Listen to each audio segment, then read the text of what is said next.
Salam sehat sejahtera, jumpa lagi di channel Mata Ketiga. Pada malam 21 Februari 2025, dunia mata uang kripto diguncang oleh sebuah insiden yang akan terus dikenang sebagai salah satu pencurian terbesar sepanjang sejarah. Bursa kripto Bybit yang dinobatkan sebagai bursa terbesar kedua setelah Binance berhasil dibobol peretas hingga kehilangan 400.000 Ethereum beserta koin lain yang nilainya ditaksir mencapai 1,4 miliar dolar AS. Dalam hitungan jam, kejadian ini pun menyebar bagaikan kilat, menimbulkan spekulasi, kepanikan pengguna, dan sorotan seluruh komunitas kripto global. Ironisnya, pihak pertama yang mengumumkan pencurian justru bukan Bybit sendiri. Sebaliknya, seorang detektif blockchain bernama ZKBT lah yang kali pertama memperingatkan publik. Berbekal kegigihannya memantau transaksi di blockchain setiap hari, ZKBT menangkap sebuah pola mencurigakan. Terdapat dana dalam jumlah besar yang bergerak dari dompet resmi Bybit menuju puluhan dompet baru tanpa identitas jelas. Bagi orang awam, mungkin sulit membayangkan betapa mudahnya melacak transaksi di blockchain. Padahal semua aktivitas di jaringan tersebut bersifat publik. Inilah yang menjadi ladang bagi para detektif blockchain. Mereka menelusuri jejak dana digital dan menyusun potongan-potongan transaksi ibarat mengungkap teka-teki kriminal. Begitu temuan ZKBT tersiar di Twitter, berbagai komunitas dan perusahaan analitik forensik blockchain pun menyatakan hal senada. Mereka menemukan bahwa memang ada ribuan ETH yang perlahan dilarikan ke aneka dompet misterius. Reaksi pertama Bybit, konfirmasi dari sang CEO. Mendapati publik mulai bertanya-tanya, Benzo, CEO Bybit, segera memberikan penjelasan. Ia mengonfirmasi bahwa ada transaksi ilegal yang memindahkan 401.000 ETH dari dompet dingin Bybit. Figur ini sungguh fantastis. Tak heran, banyak pengguna yang spontan khawatir terhadap keutuhan dana mereka. Namun Benzo dengan sigap menjelaskan bahwa dana pelanggan masih aman karena Bybit menggunakan mekanisme cadangan 1:1. Maksudnya, jika seorang pengguna menyimpan 10 ETH, maka Bybit akan memarkir 10 ETH lain khusus sebagai cadangan di dompet terpisah. Sistem ini dirancang agar jika terjadi kepanikan massal, Bybit tetap sanggup memenuhi permintaan penarikan. Secara tak langsung, penjelasan ini menegaskan bahwa kerugian 1,4 miliar dolar AS itu adalah uang perusahaan, bukan milik nasabah. Sosok Benzo bukan sembarang pemain baru di dunia kripto. Lahir di Hangzhou, Tiongkok, tahun 1990. Ia hijrah ke Selandia Baru pada usia 11 tahun, lalu menempuh pendidikan tinggi di Amerika Serikat. Sepulangnya ke Tiongkok, Ben sempat terjun di bisnis falas, forex, sebelum akhirnya mendirikan Bybit pada 2018 bersama beberapa rekan. Kantor pusat Bybit sendiri kini berada di Singapura. Saat insiden peretasan terjadi, Benzo tengah berada di Singapura. Ia memutuskan segera melakukan siaran langsung guna menenangkan pengguna dan menjelaskan sistem keamanan Bybit. Menurutnya, mereka memiliki dompet dingin berteknologi multi-signature. Artinya, diperlukan 3 tanda tangan dari 3 orang berbeda agar dana di dompet dingin bisa berpindah keluar. Misteri bobolnya dompet dingin. Dompet dingin sejauh ini dianggap paling aman karena tidak terhubung langsung ke internet. Tetapi, Bybit memiliki prosedur rutin setiap 2 atau 3 pekan. Mereka mentransfer sejumlah dana dari dompet dingin ke dompet panas jika cadangan di dompet panas mulai menipis. Prosedur pengeluaran dana itu mencakup 3 tahap. Inisiasi. Orang pertama membuat permintaan transfer dan menandatangani transaksi. Verifikasi kedua. Orang kedua memeriksa ulang jumlah serta alamat tujuan, lalu turut menandatangani jika semua sesuai. Persetujuan akhir. Ben Zhou melakukan pemeriksaan pamungkas di perangkat khusus mirip USB key dengan layar terpisah, lalu membubuhkan tanda tangan terakhir. Biasanya, sistem multi-signature ini mampu mencegah pencurian karena dibutuhkan 3 kunci secara bersamaan. Namun hacker kali ini menyerang justru ketika pintu dompet dingin sedang dibuka. Berdasarkan investigasi awal, komputer orang pertama diduga telah terinfeksi malware.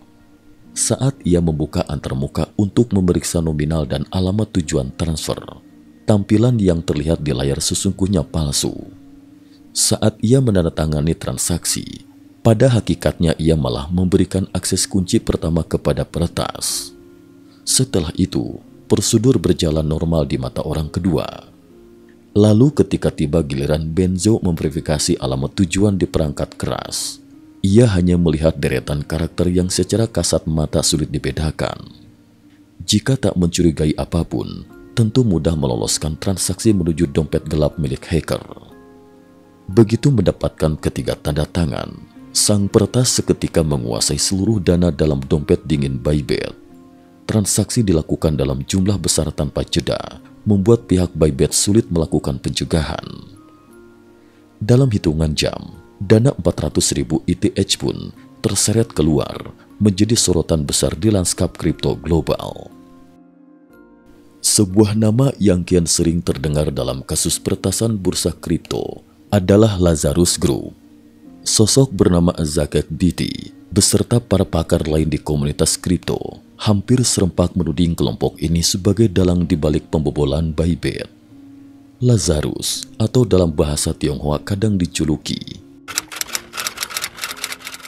berasal dari nama Injil yang identik dengan konsep kebangkitan. Kelompok ini begitu ditakuti karena memiliki rekam jejak menakjubkan. 1. Kemampuan social engineering memukau. Mereka tidak sekedar mengandalkan teknik brute force atau eksploitasi celah sistem, tetapi lebih dahulu menjerat korban melalui pendekatan psikologis, membangun kepercayaan, memahami kelemahan emosional, dan menempatkan jebakan di lokasi yang paling rentan. 2. Pemanfaatan zero-day vulnerability.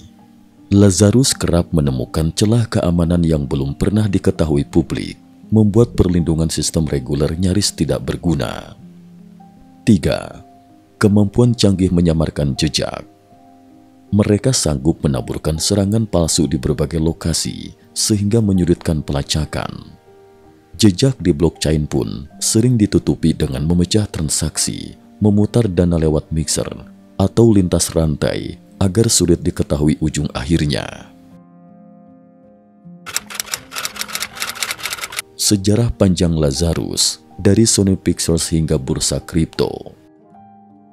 Lazarus Group diyakini memiliki keterkaitan langsung dengan pemerintah Korea Utara, meski hal ini selalu dibantah oleh pihak resmi negara tersebut. Aktivitas kelompok ini terlacak sejak 2007 dan mereka telah menorehkan berbagai aksi monumental. 2014, meretas Sony Pictures menjelang rilis film The Interview yang memparodikan pemimpin Korea Utara. Mereka mencuri data belum tayang, daftar gaji karyawan, hingga informasi sensitif lainnya, lalu memaksa Sony menghentikan penayangan film. 2015, membobol Banco del Austro, Ekuador. 2016, menyusup ke Bank Sentral Bangladesh dan berhasil menggasak 81 juta dolar AS. 2017, 2 kali meretas bursa kripto Yobit di Korea Selatan, membuat Yobit bangkrut. 2018, menaklukkan sistem transfer dan ATM di Cosmos Bank India. 2022, mengguncang game blockchain Axie Infinity dengan meretas Ronin Bridge, mencuri 620 juta dolar AS dalam bentuk Ethereum dan token lainnya. 2024, membobol bursa DMM Bitcoin di Jepang senilai 300 juta dolar AS melalui social engineering di LinkedIn, menyiapkan jebakan malware untuk manajer teknis bursa. Melihat rekam jejak tersebut, Bukan hal aneh bila komunitas kripto menunjuk Lazarus sebagai otak di balik aksi peretasan Bybit. Teknik menunggu momen dompet dingin dibuka maupun menanam malware melalui manipulasi tampilan sangat selaras dengan metode social engineering khas Lazarus. Dampak bagi Bybit dan komunitas kripto. Usai kabar peretasan mencuat, gelombang penarikan dana pun mengalir deras. Meski Benzo berkali-kali menegaskan bahwa dana pengguna aman, kepanikan sesaat tetap meletus. Satu hal yang patut diakui, Bybit tidak mengalami kebangkrutan karena mereka sudah menyiapkan cadangan 1:1, bahkan mengklaim sanggup mengatasi kerugian perusahaan tersebut, yang kabarnya setara dengan estimasi pendapatan Bybit dalam 1 tahun. Kendati demikian, rasa trauma dan ketidakpercayaan di kalangan pengguna sulit dielakkan. Peristiwa ini juga memicu diskusi luas tentang keandalan dompet dingin dan data kelola keamanan bursa kripto. Keamanan bukan hanya soal teknologi, tetapi juga kedisiplinan dan kewaspadaan manusia di balik sistem tersebut.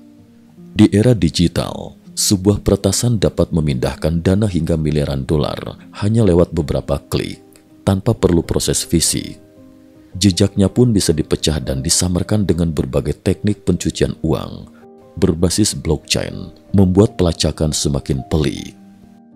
Tak sedikit pula yang menduga ada motif-motif terselubung, seperti manipulasi pasar agar harga Ethereum turun, atau kolaborasi rahasia antara oknum internal dengan kelompok tertentu. Namun pola peretasan, teknik, dan waktu serangan yang nyaris sempurna menguatkan asumsi bahwa kelompok Lazarus adalah aktor paling mungkin. Bagi para pakar, serangkaian bukti transaksi dan pola social engineering yang terungkap cenderung mengikuti ciri khas mereka. Pelajaran dan peringatan, keamanan bukan hanya soal kunci digital. Peretasan ini menegaskan satu hal penting. Semakin canggih teknologi keamanan, semakin pintar pula metode peretasan yang muncul.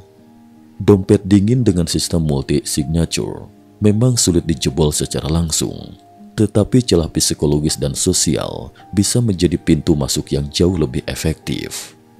Bagi semua pemain di industri kripto, mulai dari bursa, pengembang proyek blockchain, hingga pengguna, perlu disadari bahwa karyawan kunci harus paham cara kerja social engineering dan bagaimana menghadapinya. Penggunaan perangkat keras terpisah dan verifikasi ulang dalam format yang tidak mudah dimanipulasi tampilan. Memanfaatkan detektif blockchain independen atau bahkan tim internal khusus untuk memantau dana besar yang bergerak.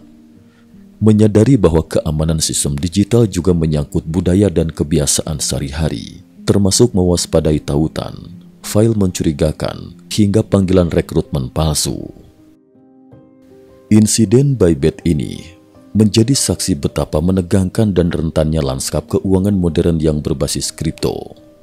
Dalam semalam, dana sebesar 1,4 miliar dolar AS lenyap dari bursa raksasa, menyisakan pertanyaan besar tentang pelaku, metode, dan cara pencegahan di masa mendatang. Kejadian ini pun menyentuh hati banyak orang yang berkecimpung di dunia kripto, terlebih bagi karyawan Bybit yang harus berjuang mengembalikan citra perusahaan di tengah derasnya hujatan dan kepanikan.